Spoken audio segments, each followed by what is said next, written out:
Hello and welcome to my Spanish Grand Prix predictions video, the series in which you guys can get involved. Following the link in the top line of the description, you can get your predictions submitted and enter the small little contest and earn some points and see who is the best audience predictor and see where you compete against myself. Honestly, it's quite easy to beat me. I'm fairly useless at this sort of thing. So let us take a look at the Spanish GP predictions for qualifying, one bold statement throughout the entire weekend, and the race. So let's just take a brief look at how exactly this works and the scoring that is worked out as well. You'll be asked, following that top line in the description, for your top 5 for qualifying, your top 5 for the race, and then that one bold encompassing statement that can cover any session in the Grand Prix weekend. And then points-wise, you will receive 2 for a driver in the correct position within your top 5, and then just 1 for a driver that is in the top 5 but not in the correct position. Exactly the same point scoring is done for the race, and then for the bold statement, 5 points if it is accurate. There is of course going to be lots of leeway for the bold statement, and it is all marked by myself. So there is a possible maximum scoring of 25 points, and last time out in Portugal we had someone hit 19. They almost hit the maximum possible score. That is the highest we have had so far. Can somebody beat it in this Spanish Grand Prix weekend? So let's just take a look at where the standings are after the Portuguese Grand Prix. At the top, by just 1 point, we've got Evan Darcy, closely followed by Aaron from the 5 Red Lights channel. Then 4 points behind that is Joe Bisho, and 2 points behind that in 4th place is Mitch, with a Doctor Who channel just 1 point behind that as well. We've got myself just outside the top 10, matched on 30 points with Arturo and also Gemma Gibson as well. A little bit of points above Mickey, Tom Sayer, Ritteraj, Gear Down Aviation, etc. And then moving into the second half of the field, for the people that haven't entered in every single Grand Prix, or the people that have entered for just a couple of times, we have people like Sam Mollock scoring 13, Marco Daly also scoring 13. Then we've also got people like Harry Scott, who scored 10 points in his first appearance in Portugal. Don't worry if this is your first time entering, feel free to do so and you'll be popped on the leaderboard. We've got 49 individual responses so far across this season. That is awesome.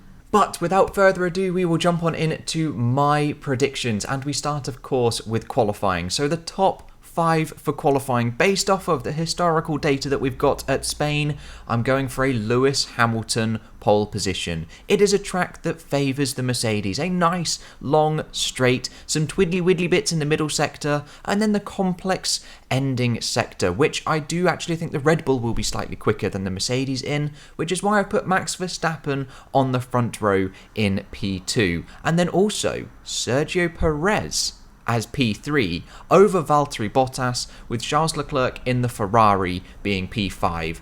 It was a massive toss-up between Leclerc and also Lando Norris. I was so torn and I didn't really know what to choose, so I went with the Ferrari man, as I do think the Ferrari is slightly better in maybe those technical sections over the McLaren, but the McLaren has got the grunt down the main straight with the Mercedes engine in the back. But equally, we cannot discount Carlos Sainz either. He had an exceptional qualifying last time out. What can the Alpines do? Maybe it was worth putting Fernando Alonso in there, having some homegrown energy push him over that line. But then from the qualifying top 5, we move on into the race top 5. And again, from looking at the historical data and the fact that the Spanish Grand Prix aren't always the most thrilling of Grand Prix, I've gone for a Lewis Hamilton victory, followed by Max Verstappen. However, I've gone for a podium of Valtteri Bottas in P3. I do think he'll get past Sergio Perez perhaps on the start, with Perez being again P4, but hopefully not quite as lonely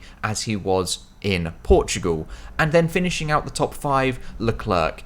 A very, very samey prediction to what I thought would happen in qualifying, but that's mainly because it's Spain and the track sucks.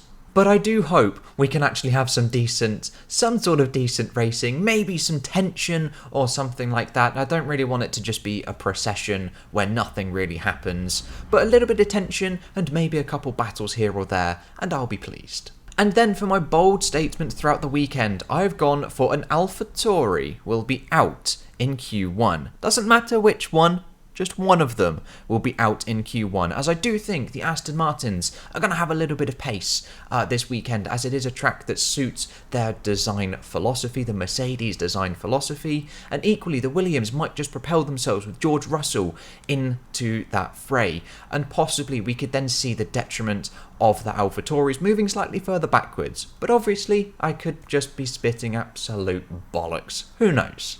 And there we go, there are my predictions for the Spanish Grand Prix all done and dusted. Make sure to follow the link in the description down below to submit your predictions in. I'll also leave, hopefully, a read-only version of the spreadsheet so you can check what you have submitted as well in this description. And then in the qualifying edition of the Race Weekend Data Analysis video that will drop on Saturday afternoon, Sunday morning sort of time, there will be an update to the leaderboard after qualifying. But also, if you want to let me know about what your predictions are in the comments below, please let me know and we can have a nice little chat about that, or anything else that is going to happen over this weekend. But that's all I've got for you today, guys. I hope you have enjoyed, and I will catch you in the next episode with whatever and whenever I decide to make it. I'll see you guys then.